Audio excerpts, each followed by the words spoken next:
आणि महाराष्ट्र अनलिमिटेडच्या सुरुवातीला एक मोठी बातमी आहे। कोविड काळामध्ये अनेक रुग्णांचे जीव वाचवणारे ग्लोबल हॉस्पिटल आता काट टाकत असून आता या हॉस्पिटलचा कायापालट होणार आहे आणि याच ग्लोबल हॉस्पिटलला आता धर्मवीर आनंद दिघे कॅन्सर हॉस्पिटल नावानं नवीन रूप देण्यात आलंय। याच हॉस्पिटलच्या उद्घाटनासाठी सरसंघचालक मोहन भागवत, मुख्यमंत्री एकनाथ शिंदे, उपमुख्यमंत्री देवेंद्र फडणवीस, उपमुख्यमंत्री अजित पवार, त्याचसोबत गुजरातचे मुख्यमंत्री भूपेंद्र पटेल इत्यादी उपस्थित असतील। आज संध्याकाळी 6:30 वाजता ठाण्यातल्या बाळकूम या ठिकाणी हॉस्पिटलचं धर्मवीर आनंद दिघे हॉस्पिटल या नावानं उद्घाटन होणार आहे। ठाणे शहरामध्ये कर्करोग रुग्णालय असावं यासाठी एकनाथ शिंदे यांनी ठाणे जिल्ह्याचे पालकमंत्री असताना प्रयत्न सुरू केले होते आणि या इमारतीला लागूनच कर्करोग रुग्णालयासाठी विस्तारित संकुलाची उभारणी केली जाणार असून या कामाचं भूमिपूजन भागवत यांच्या हस्ते होणार आहे।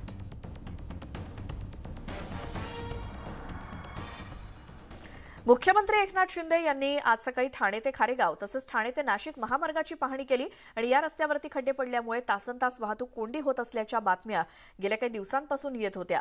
त्यामुळे आज मुख्यमंत्र्यांनी स्वतः फील्डवरती उतरून या महामार्गाची पाहणी केली आणि उपस्थित असलेल्या अधिकाऱ्यांना आवश्यक त्या सूचना दिल्या। ज्या ज्या ठिकाणी खड्डे पडलेत किंवा वाहतूक कोंडी होती अशा सगळ्या ठिकाणी त्यांनी पाहणी करून हे खड्डे तत्काळ बुजवण्याचे आदेश संबंधित अधिकाऱ्यांनी दिले।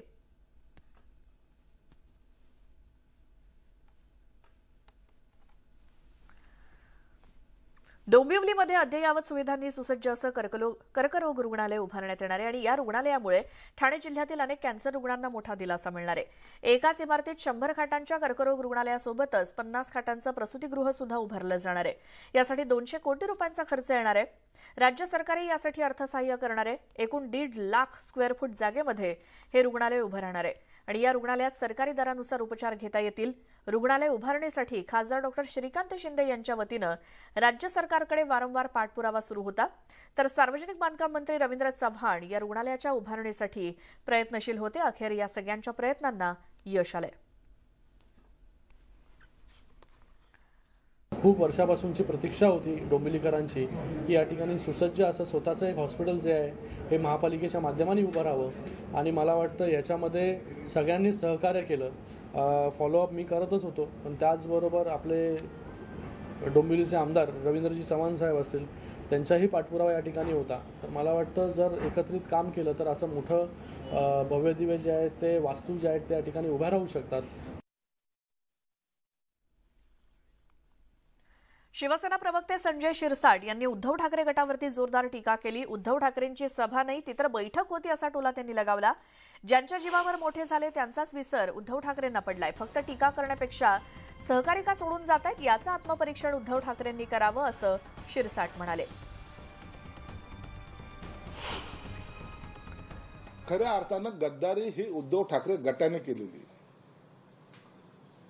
शिवसैनिकाला दाबायचं, तो माझा गुलाम आहे या भावनेतून त्यांना वागवायचं आणि जेव्हा जाहीर सभेचा जेव्हा वेळ येते त्या टायमाला हे जमलेले सर्व कडवट शिवसैनिक असं म्हणायचं, ही त्यांची नेहमीची लँग्वेज राहिली।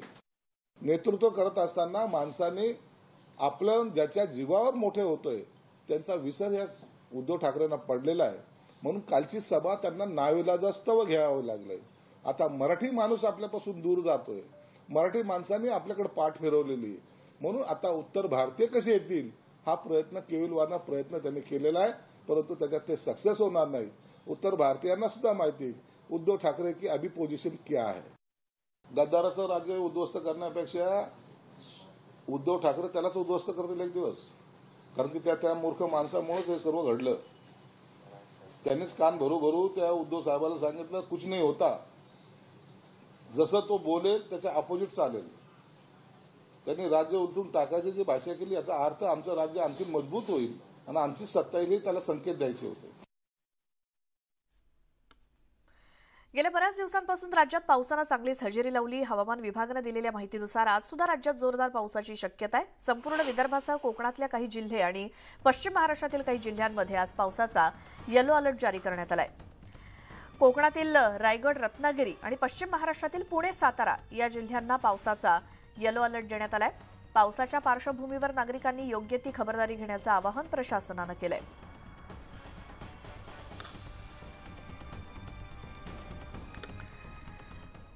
जून जुलै महिन्यामध्ये झालेल्या वादळासह अतिवृष्टीनं जळगाव जिल्ह्यातील तब्बल 2300 हेक्टर क्षेत्राला फटका बसल्याचा प्राथमिक अहवाल कृषी विभागाकडून जिल्हाधिकाऱ्यांना सादर करण्यात आलाय।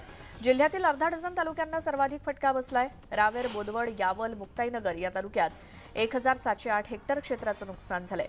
कापसासह मका, तूर, सोयाबीन, ज्वारी, मूग, उडीद, केळी या पिकांसह 42 हेक्टर शेतजमीन खरडून गेली। कृषी विभागानं नुकसानीसंदर्भात प्राथमिक अहवाल सादर केला। महसूल प्रशासनाकडून पंचनाम्यांचा अहवाल प्राप्त झाल्यावर नुकसान भरपाईची प्रक्रिया सुरू होईल।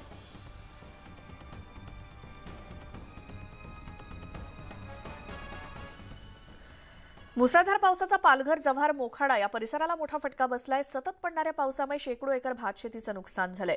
शेतकऱ्यांनी केलेली लावणी संपूर्ण भातशेती चिखलात वाहून गेली आहे। जिल्ह्यात 50% वर भात रोवणी करण्यात आली होती, मात्र मुसळधार झालेल्या पावसानं शेतकऱ्यांच्या तोंडचा घास पळवलाय। शेतकऱ्यांसमोर आता दुबार पेरणीचं संकट उभं ठाकलंय, त्यामुळे शेतकऱ्यांनी नुकसान भरपाईची मागणी केली आहे। नुकसान म्हणजे पहिला जो पाऊस व्हायचा त्याच्यापेक्षा आता जो पाऊस झाला 2 दिवसापूर्वी तो एवढा भयानक पाऊस होता का त्याच्या एवढा पाऊस कधी झालेला नव्हता। आणि इकडली जी रोपलेली शेतं होती ती सर्व वाहून गेलेली आहेत। त्या भातावरच आम्ही सर्व शेतकरी वर्षाचा उदरनिर्वाह करत होतो। पर्याय नाही, आता लावलं तरी ते होणार नाही तयार, त्याच्यामुळे उपयोगच नाही लावून आता। मग सगळी मेहनत असेल किंवा पैसे यासाठी सगळे खर्च केले ते कुठेतरी वाया गेलेले आहेत। वायाच गेलेले आहेत। सर्व नांगरणीपासून सर्व ट्रॅक्टर वगैरे डिझेल याचा खर्च, मजूर घेऊन बियाणं, खत सर्व वाया गेलेलं आहे। का आता पुढचा उपायच नाही आहे। असा शेतकरी एवढा आत्महत्या करण्यासाठी पाळी आली आहे। ठाणे जिल्ह्यामध्ये पावसाचा जोर कमी झाला असला तरी देखील रिपरिप सुरूच आहे। जिल्ह्यातील शहरांना आणि MIDCला पाणी पुरवठा करणारं बारवी धरण ओव्हरफ्लो झालंय। धरणाची पाणी पातळी 72.60 मीटरवरती पोहोचल्यानंतर स्वयंचलित दरवाजांमधून विसर्गाला सुरुवात झाली, त्यामुळे बारवी नदीकिनारी असलेल्या गावांना सतर्कतेचा इशारा दिलाय।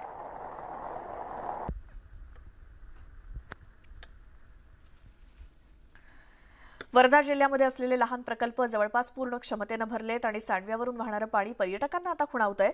इथे पर्यटकांची हळूहळू गर्दी व्हायला सुरुवात झाली आहे। अनुचित प्रकार घडू नये म्हणून पोलिसांनी बंदोबस्त वाढवलाय।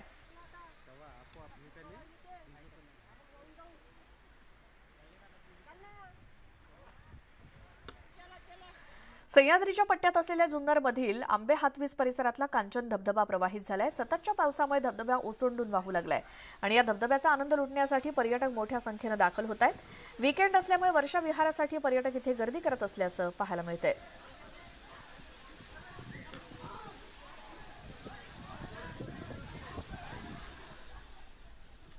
गेल्या काही दिवसांपासून राज्यातल्या अनेक जिल्ह्यांमध्ये जोरदार पाऊस पडतोय। हवामान खात्याच्या अंदाजानुसार राज्यभरातील अनेक ठिकाणी पावसानं थैमान घातलंय, तर सातारा जिल्ह्यात जोरदार पावसानं मुसंडी मारली आहे। जिल्ह्याच्या पश्चिमेला असलेला भारतातील सर्वात उंच भांबवली धबधबा ओसंडून वाहू लागलाय।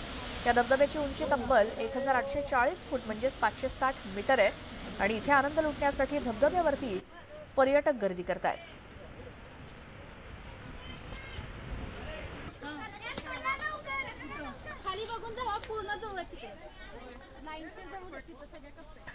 मागील अनेक दिवसांपासून राज्याला मुसळधार पावसानं झोडपलं आणि त्यामुळे कोल्हापुरातील पर्यटन स्थळावरती जाण्यासाठी बंदी घालण्यात आली होती। आता पावसानं उसंत घेतल्यामुळे पर्यटन स्थळं खुली करण्यात आली आहेत। कोल्हापुरातील राऊतवाडी धबधबा उद्यापासून पर्यटकांसाठी खुला होणार आहे। कोल्हापुरातला हा राऊतवाडी धबधबा राधानगरीजवळ, मात्र इथे या धबधब्याचं रौद्र रूप गेल्या अनेक दिवसांपासून पाहायला मिळत होतं। याचं कारण म्हणजे मुसळधार पाऊस आणि तिथं या धबधब्याच्या जवळ जाणं पर्यटकांसाठी धोकादायक असल्यामुळे तिथे एंट्री बंद करण्यात आली होती। मात्र आता जसजसा पावसाचा जोर कमी झालाय तशी आता ही पर्यटन स्थळं पर्यटकांसाठी खुली केली जात आहेत। हेच कोल्हापुरातल्या राऊतवाडी धबधब्याचं हे विहंगम दृश्य आणि उद्यापासून पर्यटकांना राऊतवाडी धबधब्यावरती जाता येणार आहे।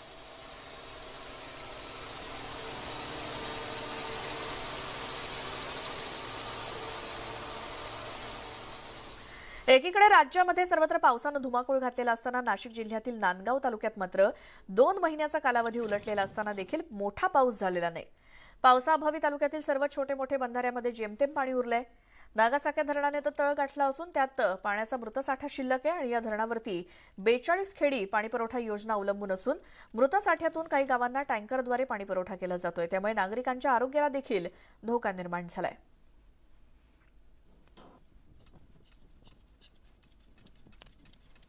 रत्नागिरी जिल्ह्यातल्या पंचनदी लखंतरवाडीला समुद्राच्या उधाणाचा धोका आहे। उधाणाचं पाणी थेट घरामध्ये शिरत असल्यामुळे ग्रामस्थ भयभीत झालेत। उत्खननामुळे डोंगर सुद्धा कोसळण्याचा धोका आहे। दुहेरी कचाट्यात सापडलेल्या ग्रामस्थांनी प्रशासनाकडे मदतीची मागणी केली आहे आणि या ठिकाणी संरक्षक भिंत बांधावी अशी मागणी केली जाते।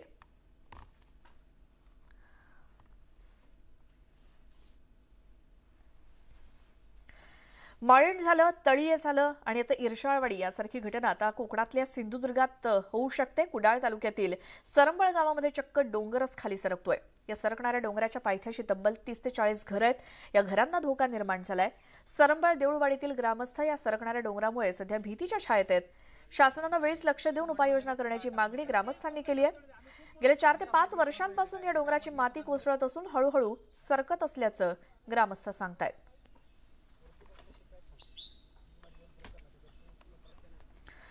कोल्हापूरचा दूधगंगा कालवा भ्रष्टाचारानं पोखरला गेल्याचं समोर आलं आणि या कालव्यामध्ये 40 कोटींचा गैरव्यवहार झाल्याचं उघड झालंय। या प्रकरणी कार्यकारी अभियंत्याला तत्काळ निलंबित करण्यात आलं असून चौकशी समिती नेमण्यात आली आहे। त्यामुळे या कामाच्या दर्जाविषयीच प्रश्नचिन्ह निर्माण झालंय आणि दोषींवरती कारवाईची मागणी होतीये।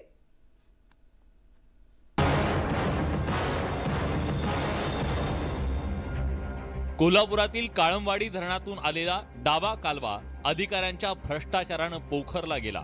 ठेकेदारावर अधिकारी मेहरबान झाले आणि संगनमतानं तब्बल 40 कोटींची बिलं काढण्यात आली।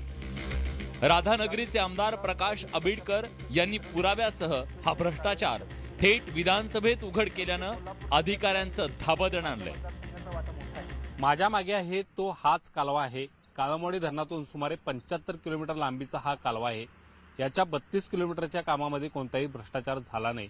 मात्र 32 ते 75 किलोमीटरमध्ये मोठ्या प्रमाणात भ्रष्टाचार झाल्याचा आता उघडकीला आलेला आहे आणि विधानसभेमध्ये सुद्धा हा मुद्दा गाजलेला आहे। या प्रकरणी कार्यकारी अभियंत्याला सुद्धा आता निलंबित करण्यात आलेलं आहे। मात्र एकूणच भ्रष्टाचाराची पोलखोल या निमित्तानं झालेली आहे। काळमवाडी धरणातून आलेला हा डावा कालवा सुमारे 76 किलोमीटर लांबीचा आहे। त्याच्या अस्तरीकरणाच्या कामात हा भ्रष्टाचार झालाय। आमदार प्रकाश आबिडकर यांनी याबाबतची लक्षवेधी अधिवेशनात मांडून सरकारचं याकडे लक्ष वेधलंय।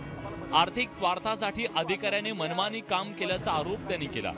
20 वर्ष झाली एकाच ठेकेदाराला काम देऊन अधिकारी त्याच्यावर मेहरबान होत असल्याचं त्यांनी उघडकीस आणलंय। 2019-20 मध्ये या कामाची दक्षता समितीने चौकशी करून ताशेरे ओढले। शिवाय 3 कोटी 48 लाखांचं दायित्व अधिकाऱ्यांवर सिद्ध झालं। मात्र असं असतानाही अधिकाऱ्यांनी सुधारित तांत्रिक मान्यता न घेता पुन्हा 40 कोटी ठेकेदाराला दिल्याचा आरोप केला।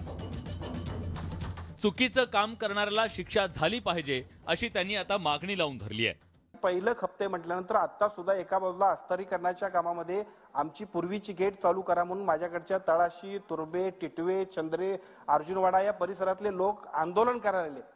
त्यांच्या कुठल्याच आंदोलनाला अधिकाऱ्यांनी गांभीर्याने घेतलं नाही। परंतु अशा पद्धतीनं कॉन्ट्रॅक्टरची सोय करायसाठी 40 कोटी रुपयाचं अतिशय चुकीच्या पद्धतीचं बिल प्रदान केलं। ही अतिशय गंभीर बाब आहे। माझी अशी विनंती आहे की कोणत्याही परिस्थितीमध्ये अशा अधिकाऱ्याला तात्काळ निलंबित करण्याबद्दल उपमुख्यमंत्री देवेंद्र फडणवीसांनी या प्रकरणाची गंभीर दखल घेत तात्काळ कार्यकारी अभियंता विनया बदामे यांना निलंबित केलं। तर या प्रकरणी चौकशी समिती नेमून 1 महिन्यात अहवाल देण्याचे आदेश दिले। अभियंता दूधगंगा कालवे विभाग 1 यांना तात्काळ निलंबित केलं जाईल। त्यांची संपूर्ण चौकशी केली जाईल आणि त्यासोबत या संपूर्ण प्रकरणामध्ये कॉन्ट्रॅक्टरचा काय रोल आहे, इतर अधिकाऱ्यांचा काय रोल आहे, या सगळ्या गोष्टीची चौकशी करण्याकरता तापी पाटबंधारे विकास महामंडळ जळगाव यांना चौकशी अधिकारी म्हणून नेमलं जाईल आणि संपूर्ण त्रयस्थ चौकशी याची केली जाईल आणि 1 महिन्याच्या आत त्याचा रिपोर्ट सादर करायला सांगितलं। कोल्हापूरसाठी अत्यंत महत्त्वाच्या असलेल्या या सिंचन प्रकल्पाला भ्रष्टाचारानं पोखरल्यानं कालव्याच्या कामावर प्रश्नचिन्ह निर्माण झालं। अधिकाऱ्यांनी मनमानी करत पाण्यासारखा पैसा कमवला। मात्र कालव्याचं काम निकृष्ट झाल्यानं धोका वाढलाय। त्यामुळे फक्त निलंबन करून न थांबता दोषींवर कठोर कारवाई होण्याची गरज आहे। ज्ञानेश्वर साळोखे, न्यूज 18 लोकमत, कोल्हापूर. नंतर पुढची बातमी. महाराष्ट्र एटीएसनं मोठी कारवाई केली आहे. संशयित अतिरेक्यांकडून कागदपत्र जप्त केली आहेत आणि या कागदपत्रांमध्ये बॉम्ब बनवण्याचा फॉर्म्युला सापडलाय. घरात बल्बचे तुकडे सुद्धा सापडलेत आणि इतर आक्षेपार्ह साहित्य सुद्धा. महाराष्ट्र एटीएसनं केलेली ही मोठी कारवाई. संशयित अतिरेक्यांकडून कागदपत्र जप्त केली आहेत. या कागदपत्रांमध्ये बॉम्ब बनवण्याचा फॉर्म्युला सापडलाय आणि त्यांच्या घरामध्ये बल्बचे तुकडे आणि काही आक्षेपार्ह साहित्य सुद्धा सापडलंय. पुण्यामध्ये महाराष्ट्र एटीएसनं केलेली ही कारवाई. या बातमीचा वेळ झाली आहे महाराष्ट्र अनलिमिटेड मध्ये एका छोट्याशा ब्रेकची.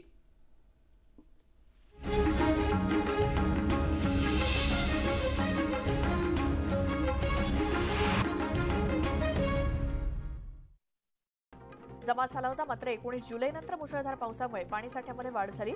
सध्या मोरबे धरणातून जून 2024 पर्यंत पुरेल इतका पाणीसाठा शिल्लक आहे. ठाणे जिल्ह्यामध्ये पावसाचा जोर कमी झाला असला तरी देखील रिपरिप सुरूच आहे. जिल्ह्यातील शहरांना आणि एमआयडीसीला पाणीपुरवठा करणारं बारवी धरण 94% भरलंय तर भातसा धरण 72.38% भरलंय. वर्ध्याच्या सेलू तालुक्यातील रिधोरा प्रकल्प ओव्हरफ्लो झालाय. या धरणाच्या सांडव्यावरून पाणी वाहत असून इथे पर्यटक गर्दी करू लागलेत. अनुचित प्रकार घडू नये म्हणून पोलिसांनी बंदोबस्त ठेवलाय. सह्याद्रीच्या पट्ट्यात असलेल्या जुन्नरमधील आंबे हातवीज परिसरातला कांचन धबधबा ओसंडून वाहू लागलाय. पांढऱ्या शुभ्र धबधब्याखाली भिजण्यासाठी पर्यटकांची पावलं इथे वळू लागली आहेत. पुण्यासाठी महत्त्वाचा असलेल्या खडकवासला प्रकल्पातील धरणामध्ये 74.92% पाणीसाठा आहे. शनिवारी 24 तासात धरणात तब्बल 751 दशलक्ष घनफूट पाणी आलंय आणि त्यामुळे धरण लवकरच भरून वाहण्याचा अंदाज आहे. पुणे शहराला पाणी पुरवठा करणाऱ्या धरणामध्ये पुरेसा पाणीसाठा झाल्यामुळे महानगरपालिकेकडून सुरू असलेली पाणी कपात रद्द करण्याची घोषणा पालकमंत्री चंद्रकांत पाटील यांनी आढावा बैठकीत केली. त्यामुळे पुणेकरांना आठवड्यातील 7ही दिवस पाणी मिळणार आहे. वर्ध्याच्या देवळी तालुक्यातील सोनोरा ढोक या पूरग्रस्त गावाला जिल्हाधिकाऱ्यांनी भेट दिली आणि या भेटीत पुराच्या पाण्यामुळे बाधित झालेल्या कुटुंबासोबत चर्चा करण्यात आली. पुराच्या पाण्यानं बाधित व्यक्तींच्या पुनर्वसनाबाबत सविस्तर आढावा घेण्यात आला.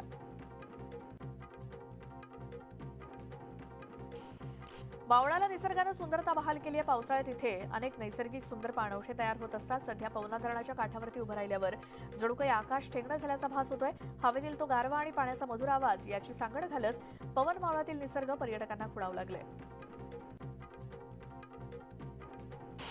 जुलै महिन्यात झालेल्या मुसळधार पावसामुळे राज्यातील प्रमुख 32 धरणांमध्ये सध्या 55% पाणीसाठा आहे. या धरणाच्या पाणीसाठ्यात महिनाभरात दुपटीहून अधिकची वाढ झाली आहे. हा आकडा 10 वर्षांच्या सरासरीहून जास्त आहे. तर उजनी धरणामध्ये 0% पाणीसाठा आहे. राज्यातील गोदावरी खोऱ्यातील 60% भागात अद्यापही समाधानकारक पाऊस झालेला नाही. राज्यातील पाऊस जुलैमधील सरासरीच्या 17% अतिरिक्त ठरलाय. मात्र राज्यभरात पावसाचं प्रमाण असमान आहे. कोकणात अतिरिक्त पावसाची नोंद होताना दिसतेय तर उत्तर महाराष्ट्र आणि मराठवाड्यात अजूनही पुरेसा पाऊस झालेला नाही. कोकण आणि गोवा विभागात अतिरिक्त पाऊस पडलाय. लातूर जिल्ह्यामध्ये अद्यापही पुरेसा पाणीसाठा जमा झालेला नाही. जिल्ह्यामध्ये आजपर्यंत 309 मिलीमीटर पाऊस झाला असला तरी देखील 2 प्रकल्पात कमीच पाणीसाठा आहे. पावसाचा पालघर, जव्हार, मोखाडा या परिसराला मोठा फटका बसलाय. सतत पडणाऱ्या पावसामुळे शेकडो एकर भातशेतीचं नुकसान झालंय. शेतकऱ्यांनी लावणी केलेली संपूर्ण भातशेती चिखलात वाहून गेली आहे आणि शेतकऱ्यांसमोर दुबार पेरणीचं संकट ओढावलंय. शेतकऱ्यांनी नुकसान भरपाईची मागणी केली आहे.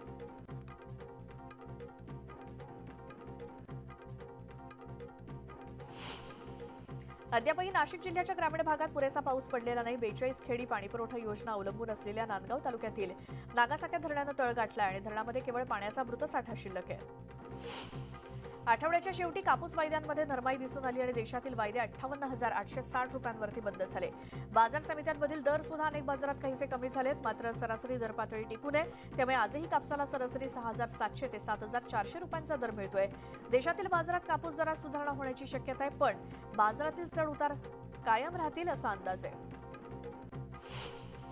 आंतरराष्ट्रीय बाजारात सोयाबीन आणि सोया पेंटच्या वायद्यांमध्ये घट दिसून आली. सीबॉटवरती सोयाबीनचे वायदे $13.82 प्रति बुशेल्सवरती बंद झाले तर सोया पेंटच्या वायद्यांनी 407 रुपयांचा टप्पा गाठला आणि सोया तेलाचे भाव मात्र 62.30 सेंटवरती कायम आहेत.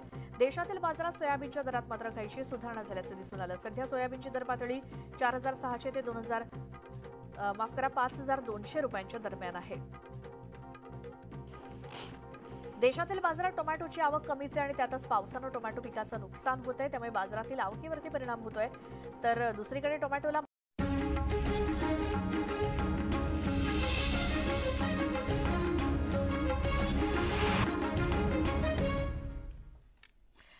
ब्रेकनंतर बुलेटिनमध्ये तुमचं स्वागत. आणि महाराष्ट्र अनलिमिटेडमध्ये आपण संपूर्ण राज्यभरातल्या महत्त्वाच्या घडामोडी पाहतोय.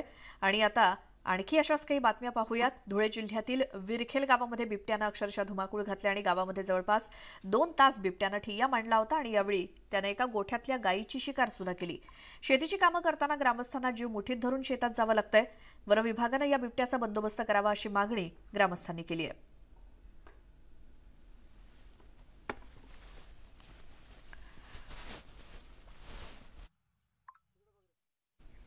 व्याघ्र प्रकल्पाच्या 50व्या वर्षपूर्ती निमित्तानं पंतप्रधान नरेंद्र मोदी यांनी देशातील वाघांची आकडेवारी जाहीर केली.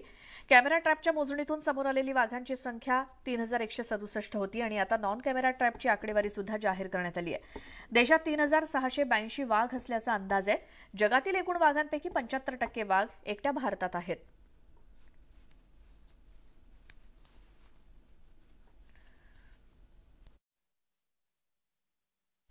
आणि सगळ्या बातम्यांसोबतच वेळ झाली आहे महाराष्ट्र अनलिमिटेडमध्ये आता इथेच थांबण्याची. मात्र या बुलेटिनमध्ये जाता जाता एक नजर टाकूयात राज्यातल्या महत्त्वाच्या शहरातल्या आजच्या तापमानावर.